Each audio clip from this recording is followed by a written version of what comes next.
সালামু আলাইকুম প্রিয় শিক্ষার্থীবৃন্দ, আজকের লাইভ ক্লাসে তোমাদেরকে স্বাগত জানাচ্ছি, অভিনন্দন জানাচ্ছি, শুভেচ্ছা জানাচ্ছি।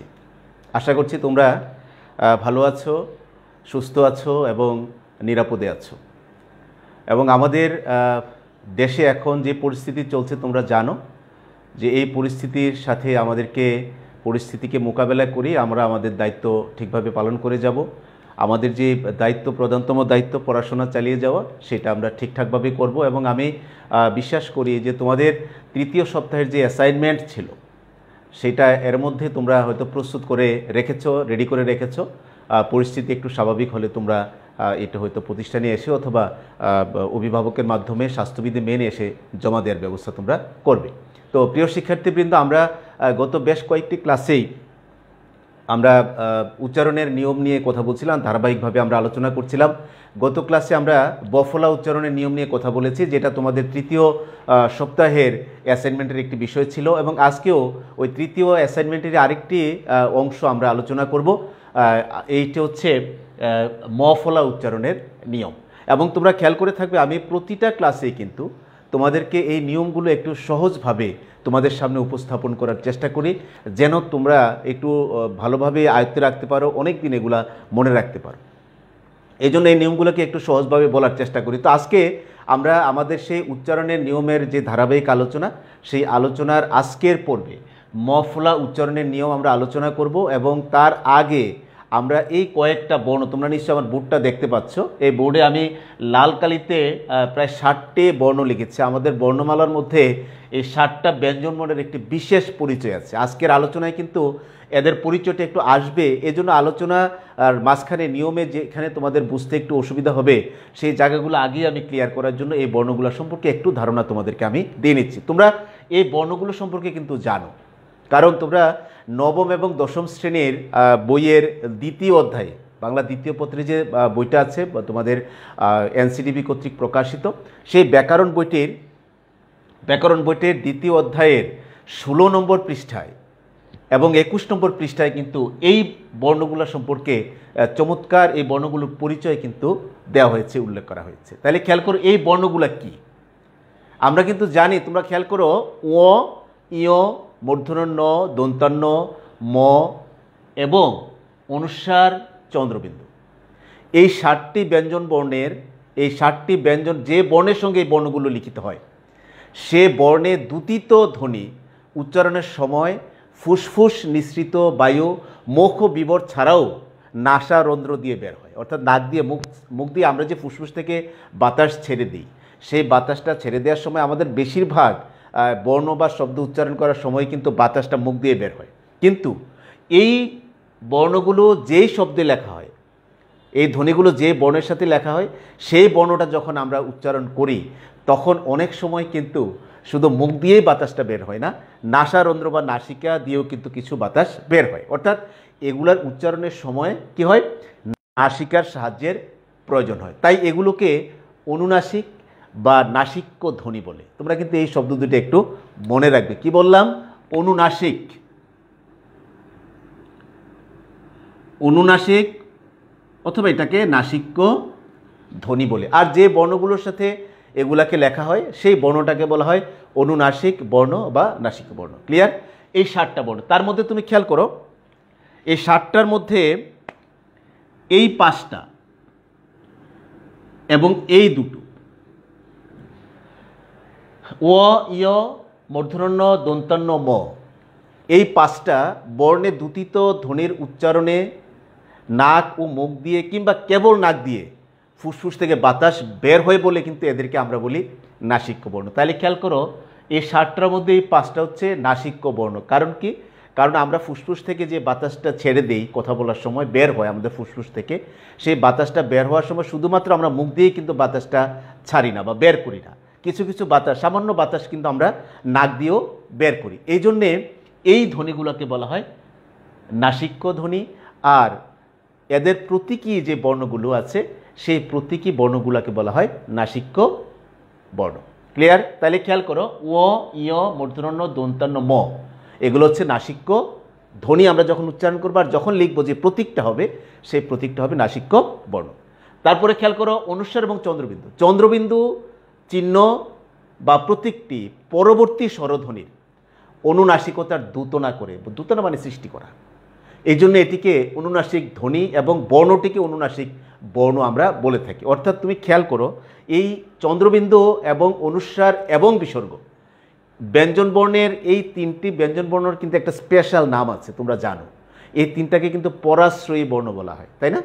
পরাশ্রয়ী অর্থাৎ এগুলা, এই তিনটা বর্ণ কোনো না কোনো বর্ণ অথবা শব্দকে আশ্রয় করে কিন্তু এরা বসে বা ব্যবহৃত হয়, এই জন্য এগুলাকে বলা হয় পরাশ্রয়ী বর্ণ। এই তিনটার মধ্যে অনুস্বার এবং চন্দ্রবিন্দু, স্পেশালি চন্দ্রবিন্দুটা কি করে তার পরবর্তী স্বরধ্বনির অনুনাসিকতার দ্যুতনা সৃষ্টি করে। অর্থাৎ এইটা যেখানে ব্যবহৃত হবে সেখানে কিন্তু অবশ্যই নাকি স্বরের উচ্চারণটা হবে, অর্থাৎ নাক দিয়ে বাতাস বের হবার চেষ্টা চলবে বা নাক দিয়ে বাতাস বের হবে, এই জন্যে এটাকে বলা হয় অনুনাসিক ধ্বনি বা অনুনাসিক বর্ণ। তোমরা যখন চাঁদ উচ্চারণ করো, চাঁদ, চাঁদ উচ্চারণের সময় আমরা কি চাঁদ বলি নাকি চাঁদ বলি? আয় আয় চাঁদ মামা টিপ দিয়ে যায়, এই যে চাঁদ, এই যে চাঁদ বলার সময় আমরা চয়ের উপরে কি বসিয়েছি? চন্দ্রবিন্দু। এই জন্যে এই চন্দ্রবিন্দুটার উচ্চারণটা কিন্তু নাকি উচ্চারণ হবে। এই নাকি শব্দটা কিন্তু আমাদের উচ্চারণের নিয়মে কিন্তু আসবে বলেই কিন্তু আমি এখন তোমাদের সাথে এই বর্ণগুলোর পরিচয় নিয়ে কথা বলেছি। আরেকটা মজার বিষয় আছে আমাদের এই 7টা বর্ণের মধ্যে, এই 2টা বর্ণের যে সম্পর্ক তোমরা দেখো, বাংলায় ও এবং অনুস্বার, এটাকে অনস্কার বলা যাবে না। বাংলাদেশের বেশিরভাগ মানুষ কিন্তু এটাকে অনস্কার বলে, অনস্কার বলা যাবে না, এটা অনুস্বার। অনুস্বার এবং ও এই বর্ণের দ্যুতিত ধ্বনিদ্বয়ে কোনো ধরনের পার্থক্য কিন্তু আমরা লক্ষ্য করি না। অর্থাৎ এই 2টা ধ্বনির যে উচ্চারণ বা ব্যবহার প্রায় কাছাকাছি, যে এই জন্য কোনো পার্থক্য কিন্তু আমরা লক্ষ্য। যেমন তুমি এরকম যদি লেখো রং, আবার র দিয়ে আবার ও যদি লেখো কোনো অসুবিধা নেই, তোমরা কি দেখতে পাচ্ছ? আবার আমি যদি লিখি এরকম অহংকার, আবার এটাকে অনুস্বারের বদলে ও দিয়েও কিন্তু লেখা যাচ্ছে। তাহলে তুমি দেখো এখানে রঙের র অনুস্বার এবং র ও, এই অনুস্বার এবং ও এর মধ্যে উচ্চারণের যে এরা যে বর্ণটাকে উচ্চারণ করে, সেই উচ্চারণের যে ধ্বনিটা সৃষ্টি হয় সেই ধ্বনির মধ্যে কিন্তু কোনো পার্থক্য কিন্তু আমরা লক্ষ্য করছি না। যেমন অহংকার, এখানে অনুস্বারের উচ্চারণ এবং অহংকার এখানে ওর উচ্চারণ কিন্তু একদম কাছাকাছি, এই জন্য এই 2টার মধ্যে কোনো পার্থক্য আমাদের নাই। তো প্রিয় শিক্ষার্থীবৃন্দ, আমরা মফলা উচ্চারণের নিয়মগুলোতে আমরা এই নাকিস্বর বা অনুনাসিক উচ্চারণ এই শব্দগুলো পাবো। তো এই জন্যে যেন ওই নিয়মগুলো তোমাদের বুঝতে একটু সুবিধা হয়, আমি এই জন্যে তোমাদেরকে আগে এই বর্ণগুলোর পরিচয় সম্পর্কে একটু ধারণা দিয়ে নিলাম। আশা করি তোমরা এগুলো বুঝতে পেরেছো। এবং নাকিস্বরটা কি ওই সময় তোমরা হয়তো অনেকে প্রশ্ন করবে, যেন তোমাদের বুঝতে সুবিধা সেই জন্য আমি এটা আলোচনা করেছি। তো প্রিয় শিক্ষার্থীবৃন্দ, চলো আমরা আমাদের মূল জায়গায় ফিরে যাই। আমাদের আজকের আলোচনার বিষয় হচ্ছে ম ফলা উচ্চারণের নিয়ম। আমরা এখানে 5 থেকে 6টি নিয়ম আলোচনা করব এবং আমি বরাবরই কিন্তু তোমাদের সাথে সামনে নিয়মগুলোকে সহজ করে বলার চেষ্টা করি, যেন তোমরা অনেক দিন এগুলো মনে রাখতে পারো। তাছাড়া এই 3য় সপ্তাহের যে অ্যাসাইনমেন্ট চলছে সেখানে কিন্তু ম ফলার উচ্চারণের নিয়মের কথা উল্লেখ করা আছে। এই নিয়মগুলো তোমাকে শিখতে হবে, জানতে হবে, অ্যাসাইনমেন্টে উল্লেখ করতে হবে। সেই সাথে যে পুনর্বিন্যাসকৃত যে সিলেবাসটুকু তোমাদের সামনে দেয়া হয়েছে, সেই সিলেবাসের থেকে পাঠ্যসূচিতে যে অন্তর্ভুক্ত গল্প কবিতাগুলো আছে সেখান থেকে এই মফলা জফলা বফলার যুক্ত বর্ণ শব্দগুলো খুঁজে বের করতে হবে এবং সেই শব্দগুলোর উচ্চারণ তোমাকে শিখতে হবে এবং অ্যাসাইনমেন্টে সেগুলো লিখতে হবে। তো এই জন্যে আমাদেরকে নিয়মগুলো একটু ভালোভাবেই আয়ত্ত করা দরকার। তাই লিখে মফলার উচ্চারণের 1 নাম্বার নিয়মটা আমি আজকে বলছি। শব্দের আদিতে যদি ম ফলা যুক্ত থাকে তাহলে ময়ের উচ্চারণ হয় না। খেয়াল করো, শব্দের আদিতে যদি ম ফলা যুক্ত থাকে তাহলে ময়ের উচ্চারণ হয় না, কিন্তু নাকি স্বরের উচ্চারণ হয়। এই যে নাকি স্বর, আমি লিখছি নিয়মটা, তোমরা দেখো। শব্দের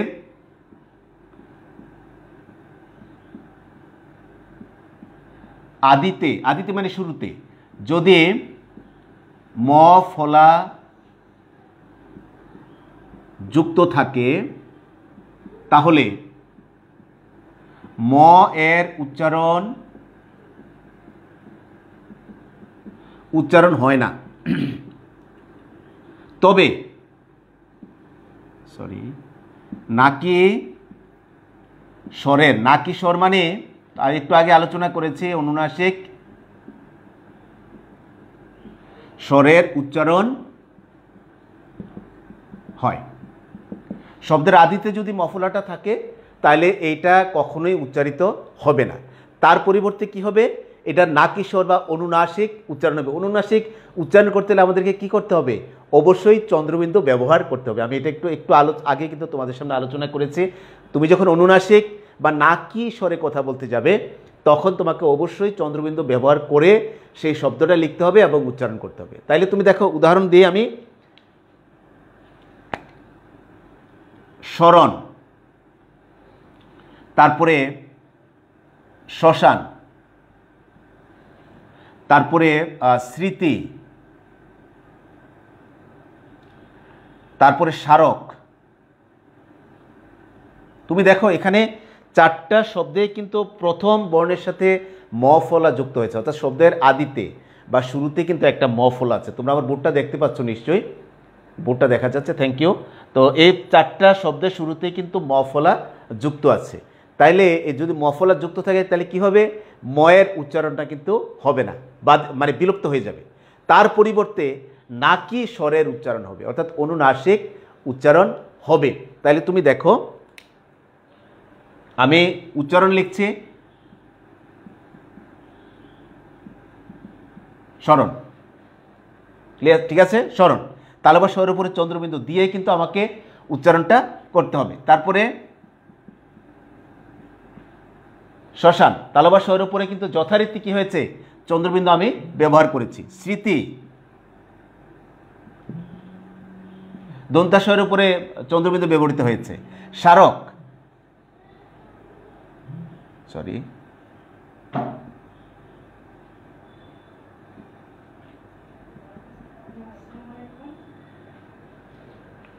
স্মারক, ক্লিয়ার। তাহলে তুমি দেখো এখানে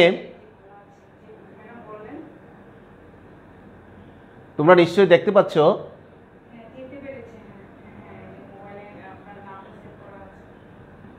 স্মারক। তো প্রিয় শিক্ষার্থী, তোমরা দেখো যে প্রথমে শব্দের শুরুতে যদি ম ফলা যুক্ত থাকে তাহলে ময়ের উচ্চারণ হয় না, ক্লিয়ার। তুমি দেখো, আমি এখানে দেখো, এখানে শব্দের শুরুতে কি আছে, ম ফলা যুক্ত আছে, ম ফলা যুক্ত আছে, কিন্তু ম ফলা যুক্ত আছে, কিন্তু যখন আমরা উচ্চারণ করেছি তখন এই বটা কিন্তু বিলুপ্ত হয়েছে, মফলাটা কিন্তু বিলুপ্ত হয়েছে।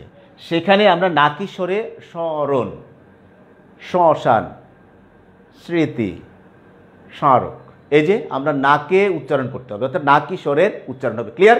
তাহলে প্রথম নিয়মটা ছিল শব্দের আদিতে যদি ম ফলা যুক্ত থাকে তাহলে ময়ের উচ্চারণ হয় না, তবে নাকি স্বরের উচ্চারণ হয়, ক্লিয়ার, ওকে। তাহলে আমরা পরের নিয়মে যাই।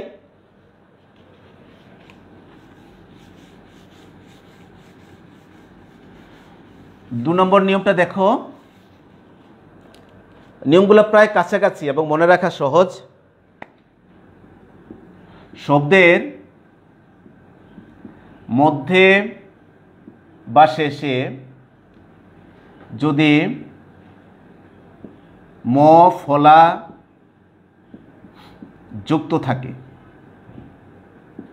তাহলে ম এর উচ্চারণ হয় না। দেখো আগের নিয়মটার মতোই কিন্তু এই পর্যন্ত মিল আছে। আগের নিয়মে ছিল শব্দের আদিতে যদি মফলা যুক্ত থাকে তাহলে কি হবে না, ময়ের উচ্চারণ হবে না। আবার শব্দের মধ্যে বা শেষেও যদি মফলা থাকে সেখানেও কিন্তু ময়ের উচ্চারণটা হবে না। দেখো আগের নিয়মের সাথে এখানে কিন্তু চমৎকার মিল, কিন্তু তবে ধ্বনিটির দ্বিত্ব উচ্চারণ হয়। এ পর্যন্ত ঠিক আছে, আমি দিলাম কিন্তু ধ্বনিটির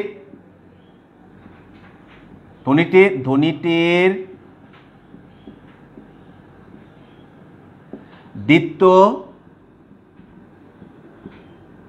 উচ্চারণ হয় এবং নাকি স্বরের উচ্চারণ হয়, নাকি স্বরের উচ্চারণ হয়। তুমি দেখো প্রথম নিয়মটা ছিল শব্দের আদিতে যদি মফলা যুক্ত থাকে তাহলে কি হবে না, ময়ের উচ্চারণটা হয় না। দ্বিতীয় নিয়মে কিন্তু এই পর্যন্ত মিল আছে, শব্দের মধ্যে বা শেষে যদি মফলা যুক্ত থাকে তাহলে ময়ের উচ্চারণ হয় না। আগের নিয়মে ছিল শুধুমাত্র নাকি স্বরের উচ্চারণ হয়, কিন্তু এখানে নিয়মে শুধু নাকি স্বরের উচ্চারণের আগে ধ্বনিটি দ্বিত্ব উচ্চারণ হয়। ক্লিয়ার? অর্থাৎ যে বর্ণটার সাথে মফলা যুক্ত থাকবে সেই ধ্বনিটির বা সেই বর্ণটির দ্বিত্ব উচ্চারণ, দ্বিত্ব মানে দুইবার উচ্চারণ হবে। সাথে সাথে কি হবে, তাকে নাকি স্বরেও কিন্তু উচ্চারণ করতে হবে। তাহলে খেয়াল করো আগের নিয়মের সাথে এখানে নিয়মের পার্থক্যটা হচ্ছে যে আগের নিয়মে ছিল যেটা যে ময়ের উচ্চারণ হবে না, এখানেও ময়ের উচ্চারণ হবে না, কিন্তু এখানে কি হবে, নাকি স্বরের উচ্চারণ তো হবেই, সেই সাথে যে ধ্বনিটির সাথে বা যে বর্ণটির সাথে মফলা যুক্ত আছে সেই ধ্বনিটির দ্বিত্ব উচ্চারণ হবে। ক্লিয়ার? ওকে, তাইলে আমরা কয়েকটা নিয়ম লিখলাম, লাল কালি দিয়ে লিখি তাইলে তোমাদের দেখতে সুবিধা হবে। পদ্মা, সদ্য, আত্মা, আত্মীয়। ক্লিয়ার? দেখো চারটা শব্দ লিখেছি, বোর্ডটা নিশ্চয়ই তোমরা দেখতে পাচ্ছ প্রিয় শিক্ষার্থীবৃন্দ, বোর্ড দেখা যাচ্ছে, থ্যাংক ইউ ভেরি মাচ। পদ্মা, সদ্য, আত্মা, আত্মীয়। তুমি দেখো এখানে শব্দের শেষে বর্ণের সাথে মফলা যুক্ত আছে, দয়ের সাথে ম যুক্ত আছে।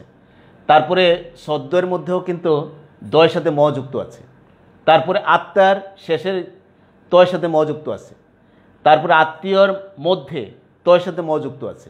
অর্থাৎ শেষে বা মধ্যে বলা আছে, মধ্যে বা শেষে যদি মফলা যুক্ত থাকে তাহলে সেই ময়ের উচ্চারণ হবে না, তার মানে মটা বিলুপ্ত হয়ে যাবে। কিন্তু যেই বর্ণের সাথে সে মটা যুক্ত আছে সেই বর্ণটা কি হবে, দ্বিত্ব উচ্চারণ হবে এবং নাকি স্বরের উচ্চারণ হবে। নাকি স্বর উচ্চারণ করতে হলে কি কোন বর্ণটা ব্যবহার করতে হয়, ব্যঞ্জন বর্ণটা, চন্দ্রবিন্দু। ভেরি গুড, তাহলে তোমরা ভালোই ধরতে পেরেছ। তাইলে দেখো পদ্মা, বুঝতে পেরেছ? পদ্মা, দেখো যে বর্ণের সাথে ম যুক্ত আছে সেই বর্ণটার দ্বিত্ব উচ্চারণ হচ্ছে দুইবার, পদ্মা, দুইটাই দ, বাট মটা কিন্তু উচ্চারণ হচ্ছে না, ময়ের উচ্চারণ বিলুপ্ত হয়েছে। আর নাকি স্বরে উচ্চারণ করার জন্য আমাকে কি করতে হয়েছে, শেষে বর্ণের উপর একটা চন্দ্রবিন্দু ব্যবহার করতে হয়েছে, কারণ চন্দ্রবিন্দু ব্যবহার ছাড়া নাকি স্বরের বা অনুনাসিক উচ্চারণের কোনো সুযোগ নাই। অনুনাসিক উচ্চারণ করতে হলে, নাকি উচ্চারণ করতে হলে কি করতে হবে, অবশ্যই চন্দ্রবিন্দু ব্যবহার করতে হবে। সদ্য, তাহলে তুমি দেখো কার সাথে যুক্ত আছে, সদ্য যুক্ত আছে কোথায়, দয়ের সাথে ম, তাইলে স দ। ওকে, দুইটারে হয়েছে, দ্বিতীয় উচ্চারণ হয়েছে এবং নাকি স্বরের কারণে আমাকে দয়ের উপরে চন্দ্রবিন্দু ব্যবহার করছে। আত্মা, আত্মা, আত্মীয়, সেম, আত্মীয়, আত্মীয়। খেয়াল করো চন্দ্রবিন্দুটা কোথায় বসবে, যে দুইটা বর্ণের দ্বিত্ব হবে, দ্বিত্ব বর্ণের শেষের বর্ণের উপরে চন্দ্রবিন্দু হবে। খেয়াল রাখতে হবে, এখানে যে বর্ণটা দ্বিত্ব হয়েছে শেষের বর্ণের উপরে চন্দ্রবিন্দু, এখানেও শেষের বর্ণের উপরে, এখানেও দ্বিত্ব হচ্ছে ত, এটা ত এর শেষের তটার উপরে, এখানে দ্বিত্ব হচ্ছে ত, এখানে শেষের ত এর উপরে চন্দ্রবিন্দু। আত্মীয়, আত্মীয়, আমরা কিন্তু বলি আত্মীয় না, আত্মীয়। এই যে নাকি স্বরে অর্থাৎ চন্দ্রবিন্দু থাকার কারণে আমাকে কি করতে হবে, কিছু বাতাস আমাকে নাক দিয়েও ছেড়ে দিতে হবে, বের করতে হবে। এই যে নাক দিয়ে আমরা বের করি বলে কিন্তু চন্দ্রবিন্দুকে এবং অনুস্বারকে বলা হয় অনুনাসিক ধ্বনি বা অনুনাসিক বর্ণ। ক্লিয়ার প্রিয় শিক্ষার্থীবৃন্দ? তাহলে দেখো শব্দের মধ্যে বা শেষে যদি মফলা যুক্ত থাকে তাহলে ময়ের উচ্চারণ হয় না, ধ্বনিটির দ্বিত্ব উচ্চারণ হয় এবং নাকি স্বরের উচ্চারণে। মনে থাকবে? ওকে, তাইলে আমরা পরের নিয়মে যাই।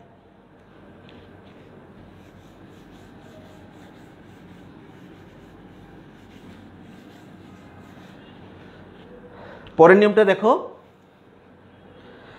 একেবারেই সহজ, এটা মনে রাখা সহজ। এটা 3 নম্বর নিয়ম হবে। গ এবং উ এর সাথে ম ফলা যুক্ত থাকলে ম এর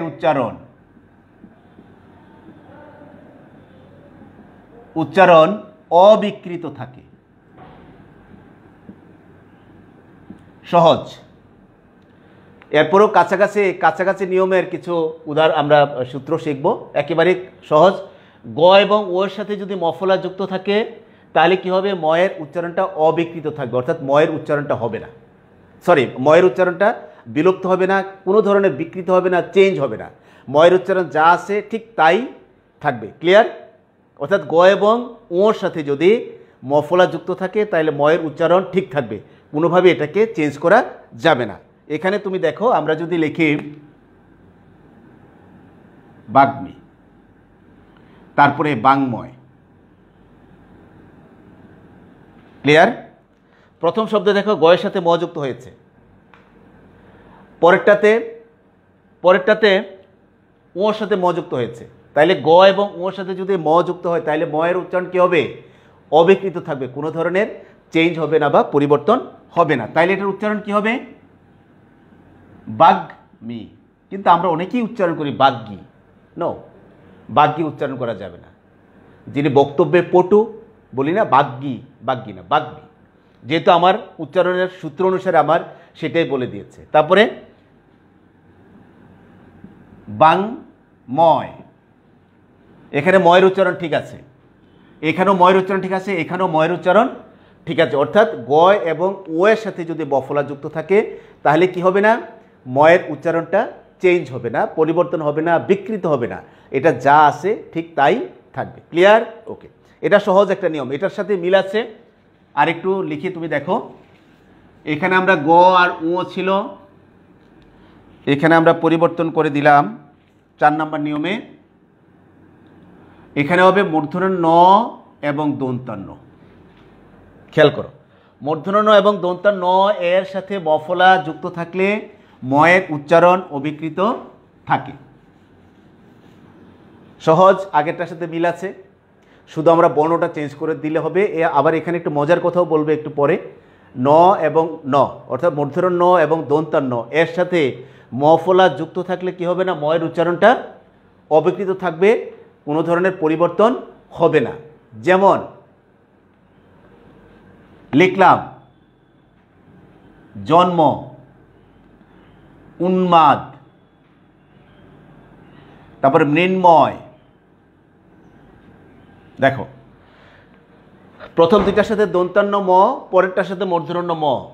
আমরা তো সূত্রে বলে দিয়েছি, যদি কি হয়, যদি মূর্ধন্য বা দন্তান্ন নয়ের সাথে মফলা যুক্ত থাকে তাহলে কি হবে, ময়ের উচ্চারণটা অবিকৃত থাকবে। মনে থাকবে? ওকে, তাইলে দেখো জন্ম কি লিখবো আমরা, ময়ের উচ্চারণ জন ম। আমি প্রতিটা ক্লাসে, উচ্চারণের প্রায় প্রতিটা ক্লাসে কিন্তু তোমাদেরকে একটা কথা বলেছি, আবার একটু বলে রাখি, উচ্চারণ লেখার সময় অবশ্যই এই যেখানে হসন্ত চিহ্ন দেওয়ার রীতি আছে সেখানে হসন্ত চিহ্নটা কিন্তু অবশ্যই ব্যবহার করতে হবে। যদি হসন্ত চিহ্ন যদি তুমি ব্যবহার না করো তাহলে তোমার উচ্চারণ বিভ্রাট হবে, উচ্চারণটা ভুল হবে।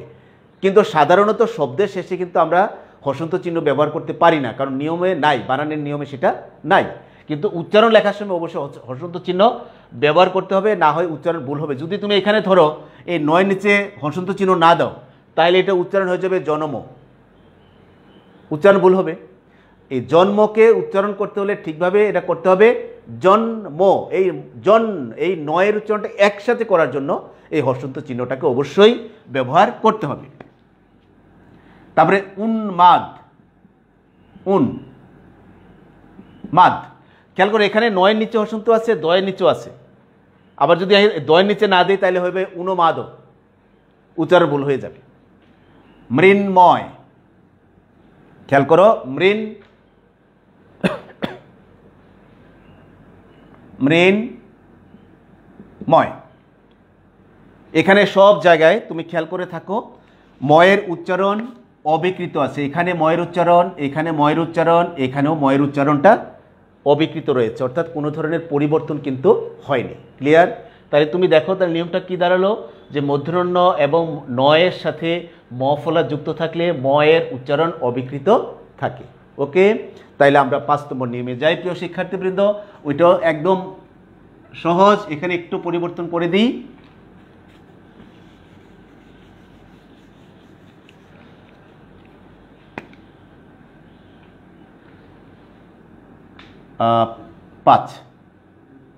পাঁচ নম্বর নিয়ম, ময়ের সাথে মফলা যুক্ত থাকলে,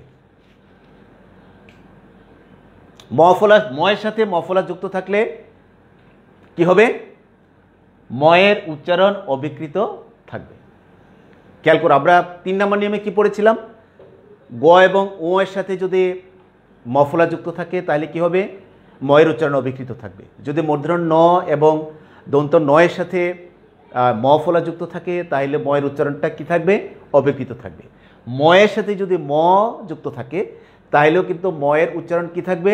অবিকৃত থাকবে। অর্থাৎ কোনো অবিকৃত মানে বিকৃত হবে না, চেঞ্জ হবে না, পরিবর্তন হবে না, যা আছে তাই থাকবে। ওকে, তাইলে আমরা যদি আমরা লিখি উদাহরণ সম্মান, ওকে, তারপরে সম্মানিত, সম্মিলিত। দেখো এখানে 3টা শব্দেই কিন্তু এখানে 3টা শব্দেই ময়ের সাথে ম যুক্ত হয়েছে। ক্লিয়ার?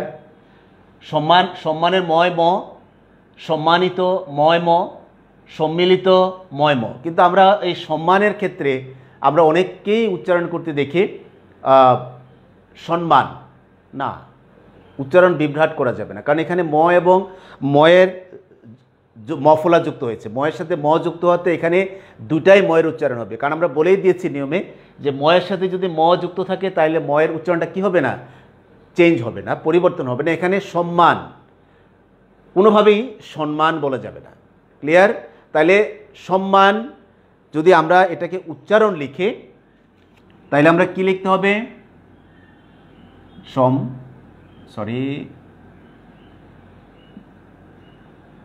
মান, সম্মান। তারপরে সম্মানিত,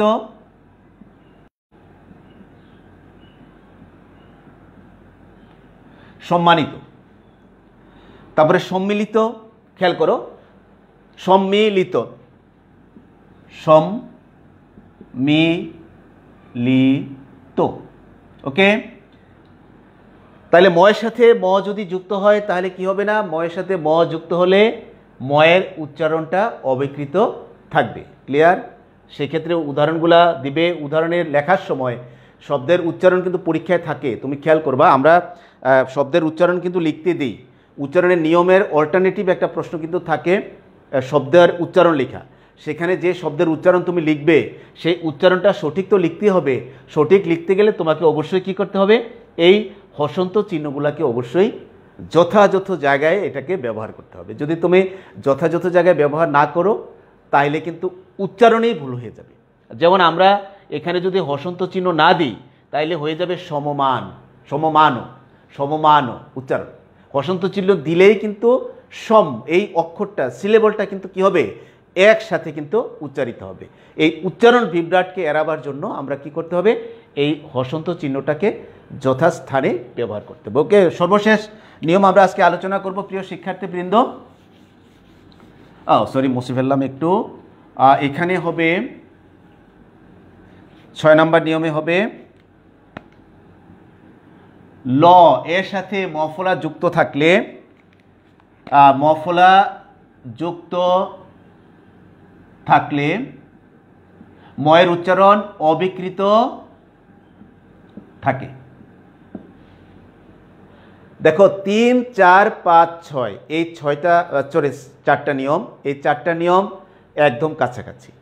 ঠিক আছে? তাইলে তুমি দেখো ল এর সাথে যদি মফলা যুক্ত থাকে তাহলে কি হবে না?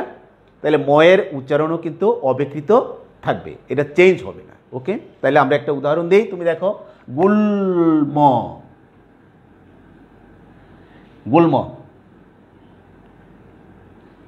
ওকে, এখানে ল এর সাথে ম যুক্ত হয়েছে, এই জন্য ময়ের উচ্চারণটাকে কি করা যাবে না, কোনোভাবেই কিন্তু বিকৃত করা যাবে না, চেঞ্জ করা যাবে না। তাহলে কি লিখতে হবে, আমরা তাইলে লিখব গুল্ম। ওকে, তুমি দেখো ল এবং ময়ের উচ্চারণ ঠিক আছে। তাহলে খেয়াল করো, মজার বিষয় যেটা আমি একটু আগে তোমাদেরকে বলেছিলাম যে একটা মজার বিষয় বলবো, সেটা হচ্ছে যে আজকে যে আমরা 3, 4, 5, 6 এই চারটা নিয়ম আলোচনা করেছি, তোমাদের বইয়ে কোনো বইয়ে কিন্তু এই 4টা নিয়ম কিন্তু একসাথে লেখা আছে। ওকে, আমি তোমাদের বোঝার জন্য, যেন বুঝতে সুবিধা হয়, ধরতে সুবিধা হয়, মনে রাখতে সুবিধা হয়, এই জন্যই কিন্তু আমি আলাদা আলাদা করে উচ্চারণ করেছি। তোমরা চাইলে এটাকে একসাথে করে লিখতে পারো, 4টা নিয়ম একসাথে লিখতে পারো। কিভাবে, গ, ও, মূর্ধন্য, দন্তান্ন, ম, ল, এই 6টা বর্ণের সাথে যদি ম ফলা যুক্ত থাকে, যদি ম ফলা যুক্ত থাকে, তাহলে কি হবে না, ময়ের উচ্চারণ অবিকৃত থাকবে, ময়ের উচ্চারণ বিকৃত হবে না। ক্লিয়ার? তোমরা চাইলে এই 4টা নিয়ম একসাথে লিখতে পারবে। তাইলে তোমরা যদি মনে করো যে আমরা আজকে 6টা নিয়মকে তোমরা 3টা নিয়ম বানিয়ে ফেলবে, সেটাও তোমরা করতে পারো। 1 নম্বরে কী ছিল, শব্দের আদিতে যদি ম ফলা যুক্ত থাকে তাহলে সেই ময়ের উচ্চারণ হয় না, তবে না কি স্বরের উচ্চারণ হয়। দ্বিতীয় নিয়মটা ছিল যে শব্দের মধ্যে বা শেষে যদি ম ফলা যুক্ত থাকে তাহলে সে ময়ের উচ্চারণ হয় না, কিন্তু ধ্বনিটির দ্বিত্ব, সেই ধ্বনিটির দ্বিত্ব উচ্চারণ হয় এবং না কি স্বরের উচ্চারণ হয়। 3 নম্বর নিয়ম তোমরা লিখতে পারো যে গ, ও, মূর্ধন্য, দন্তান্ন, তারপরে হচ্ছে ম এবং ল, এই বর্ণগুলোর সাথে ম ফলা যুক্ত থাকলে ম এর উচ্চারণ কি হয় না, বুটটা, আমার কথা কি শুনতে পাচ্ছ প্রিয় শিক্ষার্থীবৃন্দ? আমার কথা কি শুনতে পাচ্ছ? ওকে, থ্যাংক ইউ। তো তাইলে ময়ের উচ্চারণ অবিকৃত থাকে। তোমরা চাইলে এই পরের যে নিয়মগুলো, 4টা নিয়ম আমি আলোচনা করেছি আলাদা আলাদা করে, তোমরা চাইলে সেটাকে একসাথে করে লিখতে পারো, আবার আলাদা আলাদা করে লিখলেও কিন্তু কোনো অসুবিধা নাই। কিন্তু মনে রাখতে হবে যে তোমাদেরকে অবশ্যই পরীক্ষায় যখন তোমরা বসবে তখন অবশ্যই তোমাদেরকে প্রয়োজনীয় উদাহরণ কিন্তু দিতে হবে। উদাহরণ লেখার সময় কিন্তু যেখানে উকার ব্যবহার করতে হবে, যেখানে হসন্ত চিহ্নের ব্যবহার আছে যথাস্থানে হসন্ত চিহ্ন কিন্তু ব্যবহার করতে হবে শুধুমাত্র উচ্চারণের বেলায়, কিন্তু অন্য কোনো জায়গায় কিন্তু কোনো শব্দের শেষে হসন্ত চিহ্ন ব্যবহার করার কোনো দরকার নেই। ক্লিয়ার? তাহলে প্রিয় শিক্ষার্থীবৃন্দ, আজকে আমরা ম ফলার আলোচনা করলাম। তোমরা অনেকেই ক্লাসে যুক্ত ছিলে, মনোযোগ দিয়েছ, এবং ভবিষ্যতে তোমাদের যেহেতু তৃতীয় অ্যাসাইনমেন্ট চলছে, তোমাদের তৃতীয় অ্যাসাইনমেন্টে কিন্তু 3টা বিষয় যুক্ত। একটা হচ্ছে বফলা, মফলা, জফলা। আমি আরও ধারাবাহিকভাবে আরও কিছু ক্লাস পড়ে নিব উচ্চারণের উপরে। তো মফলার উচ্চারণ আজকে আলোচনা করলাম। তোমরা যারা অ্যাসাইনমেন্ট তৈরি করে রেখেছ তারা একটু মিলিয়ে নিতে পারো নিয়মের সাথে, নিয়ে আবার রিভাইজ যদি করতে পারো, এবং তারপরে তোমরা পরিস্থিতি স্বাভাবিক হলে তোমরা অবশ্যই সেটাকে যথাসময়ে জমা দিয়ে দিবে। তোমরা ততদিন ভালো থাকবে, সুস্থ থাকবে, নিরাপদে থাকার চেষ্টা করবে, পড়াশোনা চালিয়ে যাবে। তোমরা যারা আজকে ক্লাসে যোগ দিয়েছ, শুনেছ, তোমাদের সকলকে আন্তরিক ধন্যবাদ জানাচ্ছি।